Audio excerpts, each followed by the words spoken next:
ఇక చూద్దాం. వెలుగు వచ్చిన వార్త చూద్దాం. నిజామాబాద్ ఇక విధేయతకు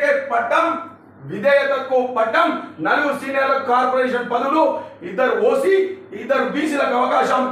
కాంగ్రెస్ శ్రేణుల్లో ఫుల్ జోస్. ఇక చూద్దాం. ఇప్పుడు వెళ్దాం. 10 ఏళ్ల పాటు రాజకీయ పదవులకు దూరమై పార్టీ కోసం పనిచేసిన కాంగ్రెస్ పార్టీ విధేయులకు ఫలితం దక్కింది. రాష్ట్రంలో కాంగ్రెస్ ప్రభుత్వం ఏర్పడడంతో కాంగ్రెస్ చైర్మన్ పదవులు దక్కాయి.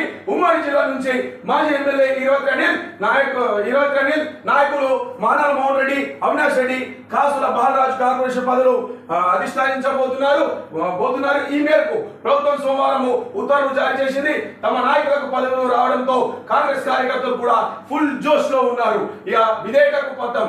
చూద్దాం. 2014 తర్వాత కాంగ్రెస్ పార్టీ అధికారం కోల్పోవడంతో చాలా మంది నేతలు పార్టీలు మారారు. కొంతమంది నాయకులు పార్టీ బలోపేతానికి కృషి చేశారు. కాంగ్రెస్ పట్ల విధేయత పార్టీని అధికారంలోకి తేవడం కోసం చేసిన కృషి ఫలితంగా 10 ఏళ్ల తర్వాత వారికి సముచిత స్థానం దక్కింది. పార్టీ కోసం కష్టపడ్డ వారికి అవకాశాలు ఉంటాయని చెప్తూ వచ్చిన హైకమాండ్ కార్పొరేషన్ పదవులను ఇచ్చి మాట నిలబెట్టుకుంది. ఇక టికెట్ రాకుండా గెలుపు కోసమే కృషి. చూద్దాం ఒకసారి. కార్పొరేషన్ చైర్మన్ గా పదవులు పొందిన ఈ నేతలు మొన్నటి అసెంబ్లీ, పార్లమెంటు ఎన్నికల్లో కాంగ్రెస్ టికెట్ ఆశించిన వారే కావడం విశేషం.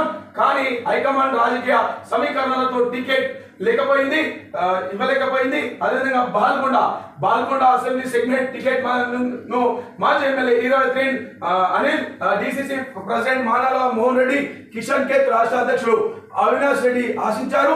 అనంతరం ఇరవత్రి అనిల్ నిజామాబాద్ పార్లమెంట్ స్థానం నుంచి బరిలో దిగాలని కూడా అనుకున్నారు.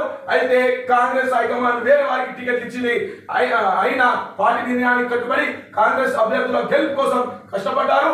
దీంతో వారికి గుర్తింపునిస్తూ చైర్మన్ పదవులు కట్టబెట్టారు.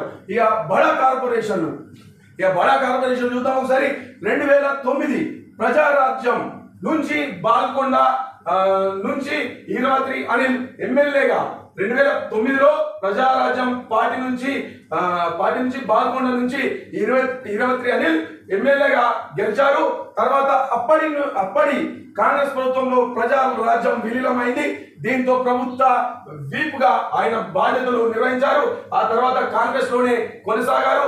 ఇప్పుడు ఆయనకు మినరల్ డెవలప్మెంట్ కార్పొరేషన్ చైర్మన్ పదవి దక్కింది.